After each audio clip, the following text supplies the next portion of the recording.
There are a lot of myths that people think about illegal immigrants. They think they just come here, they take jobs, they soak up government benefits, and they don't provide any contributions. But about 2/3 of illegal immigrants actually have jobs. They often do jobs that Americans don't want.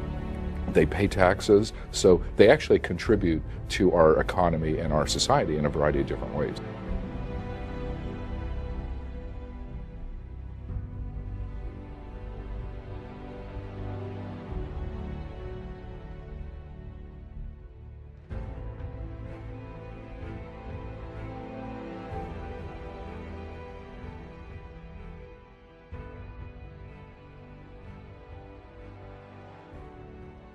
You have to look at it not just the wage which you pay, but also whether Americans are willing to take that job at that wage. So, I mean, I give an example. If I have,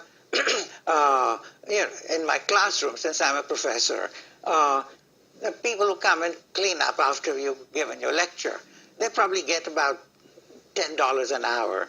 But if you were to tell me to do it at $10 an hour, I'm not going to take that job. I'm an American since '91.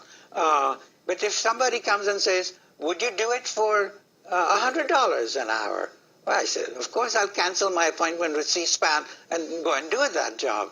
But the point is, will anybody be able to afford to pay me that $100 pay? Of course not. The jobs will not even exist at that price. So I think we have to really think, when people say immigrants are taking away our jobs, we have to allow for the fact that we are not willing to do those jobs at those prices. So you're absolutely right in making that remark. And so I think a lot of people say, oh, we are taking away jobs. These people are not taking away jobs. Those jobs simply would not exist at the prices at which we are willing to do them.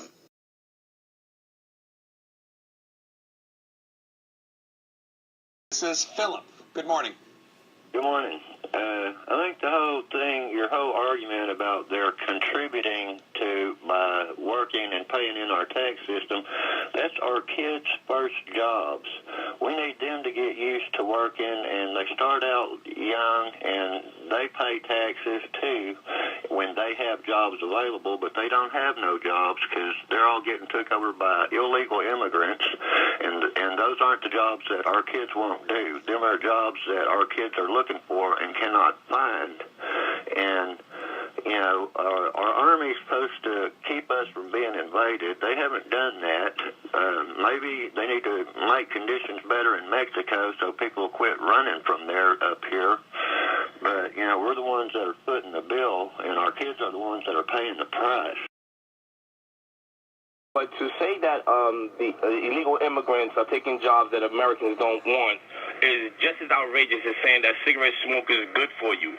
I'm from New York City, and I see firsthand what illegal immigration has done to not only this country, but to African Americans in particular.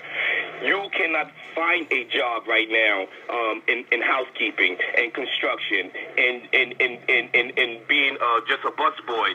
Every single job that African Americans used to have are no longer available. And on top of that, the Mexicans or whatever, the different illegal immigrants come in, they take the jobs that Americans would love.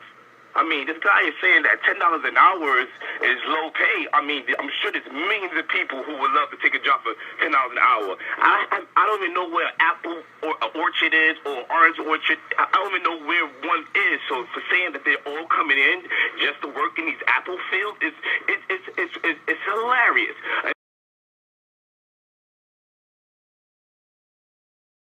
And here in the United States, we have an economic system that depends on it. It depends on the labor of migrant workers.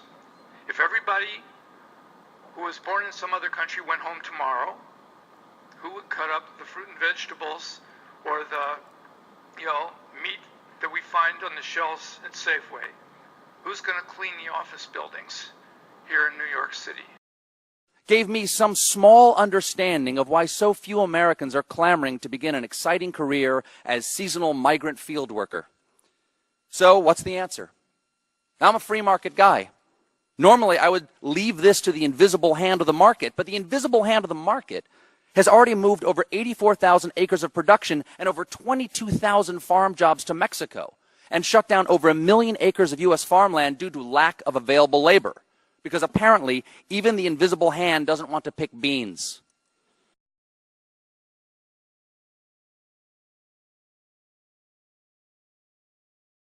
Theory. It is a harsh, threatening reality borne out not by numerous academic studies, but by the life experiences of the American families from California to Georgia, from Iowa to New Jersey. Our middle class is being destroyed. Our communities are not safe. Our social service infrastructure is collapsing. And yes, it has everything to do with illegal. Criminals are cross-border criminals that come into the United States from all over the world to commit crimes and then flee back across the southern border.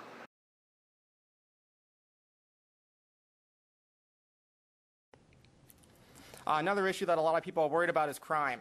We hear about this all the time. Illegal immigrants or unauthorized immigrants committing crime. But immigrants are, on average, far less likely to commit a violent or property crime than native-born Americans. They have an incarceration rate for those types of offenses about 1/4 as high as native-born per capita. Most immigrants who are in prison for immigration violations, period. So when you hear a lot of people talk about that, that's the reason why they're in prison.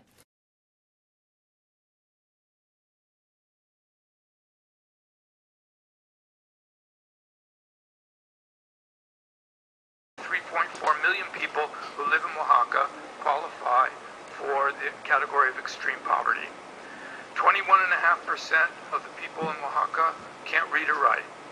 45% of the students don't finish elementary school.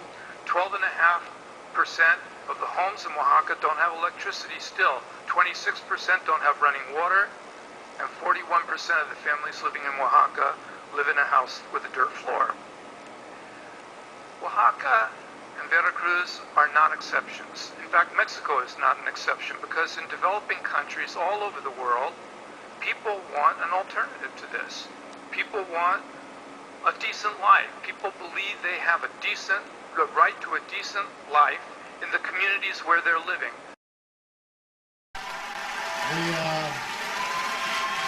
So for those of you who are committed to getting this done, I am going to march with you and fight with you every step of the way to make sure that we are welcoming every striving, hard-working immigrant who sees America the same way we do. As a country where no matter who you are or what you look like or where you come from, you can make it if you try. And if you're serious about making that happen, then I'm ready to work with you.